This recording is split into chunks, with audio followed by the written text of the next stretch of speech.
नमस्ते एवरीवन। आज मेरा SBI क्लर्क का प्रीलिम्स का एग्ज़ाम हो चुका है। मेरा 27 फ़ेब को था, थर्ड शिफ्ट जो थी उसमें था। तो मैं बता देती हूँ कि मैंने कितना किया और कौन कौन से क्वेश्चंस आए थे। तो सबसे पहले इंग्लिश खुला है। इंग्लिश में सबसे पहले ही पैराजंबल आ गया था। पैराजंबल जिस भी ऐसे इंग्लिश के सब्जेक्ट में आ जाता है तो फिर डेफिनेटली वो मॉडरेट शिफ्ट हो जाती है। और तो अगर मैं देखूँ तो पैराजंबल अगर नहीं होता तो ये इजी था, मतलब इंग्लिश का उतना ज़्यादा नहीं था।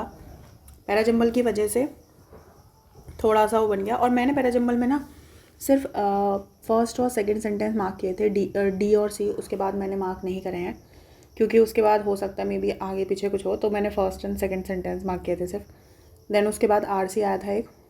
RC में क्वेश्चंस इसमें एक वोकैब वाले जो क्वेश्चंस आए थे, एक तो स्पॉट आया था, स्पॉट का मैं सिमिलर मीनिंग देखना था, और एक प्रेसिपिटेट करके एक वर्ड आया था जिसका हमें ऑपोजिट फाइंड करना था, और आई थिंक एक और वर्ड था, अब मुझे याद नहीं आ रहा एग्जैक्टली। देन उसके बाद फिल इन द ब्लैंक्स वाले क्वेश्चंस आए थे। ये वाले इजी थे, फिल इन द ब्लैंक्स वाले। एरर वाले देखो, एरर वाले में ऐसा नहीं था कि एक सेंटेंस दिया था उसमें हमें मार्क करना था। एरर वाले में बहुत सारे सेंटेंसेस दिए थे, मतलब 4 सेंटेंसेस दिए थे। एक में ऑल आर करेक्ट या फिर नन इज़ करेक्ट करके। तो इस टाइप के एरर वाले सेंटेंसेस आए थे जिसमें से मैंने आई थिंक एक छोड़ा है, पता नहीं कितने छोड़े थे। और जो और आए थे, और एक आया था इनअप्रोप्रिएट, जो मिसस्पेल्ड वाले वर्ड्स होते हैं ना, वो वाले आए थे, तो वो भी इजीली बन जा रहे थे। मैंने ऐसे तो अगर मैं देखूँ तो इंग्लिश में मैंने कम ही अटैम्प्ट करे हैं, लाइक इंग्लिश में मैंने 22 ही अटैम्प्ट करे हैं, और कुछ क्वेश्चन मैंने RC के नहीं करे थे और पैराजंबल का नहीं करा था। और एरर वाले भी मैंने, एरर जो सेंटेंसेस थे आई थिंक उसमें मैंने एक छोड़ा है। मैंने इंग्लिश में 22 ही अटैम्प्ट किए हैं। देन उसके बाद क्वांट्स की अगर बात करूँ तो क्वांट्स में देखो क्या है। क्वांट्स में एरिथमेटिक आए हैं, सिंप्लीफिकेशंस आए और DI, बस इसके अलावा कुछ भी नहीं आया है। लाइक क्वाड्रेटिक नहीं आई है, सीरीज़ नहीं आई है।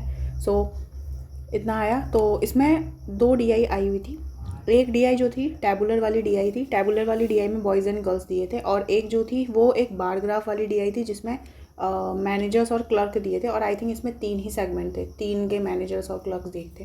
तो ये 2 DI थी, और सिंप्लीफिकेशंस आए थे, और एरिथमेटिक भी कोई इजी एरिथमेटिक नहीं आए हुए थे, वेरिएबल बेस थे। ऐसा नहीं है कि एक ही लाइन में आ जा रहे हैं, कि हमें सॉल्व करना पड़ रहा था ऑफकोर्स।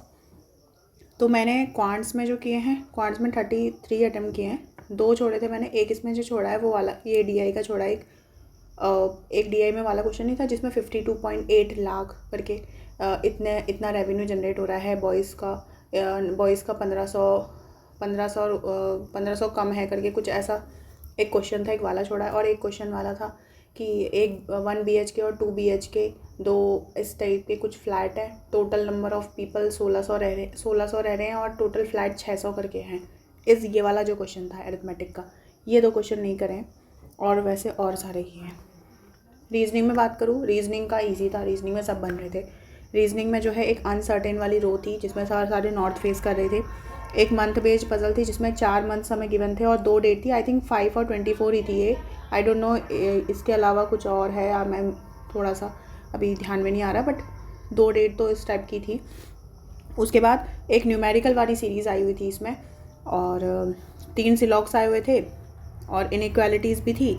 एक ऑड वन आउट उस टाइप के होते नहीं है जिसमें 5 ऑप्शंस में हमें जैसे कोई KDC फिर PQR इस टाइप के जो वो लिखे रहते हैं, लेटर्स लिखे रहते हैं, उनमें हमें फाइंड करना पड़ता है। तो ये वाला था odd one out. Forward backward वाला भी था एक, जिसमें सिम्टम सिम्टम दिया था, और ब्लड रिलेशन भी थे। ब्लड रिलेशन के 3 क्वेश्चंस थे।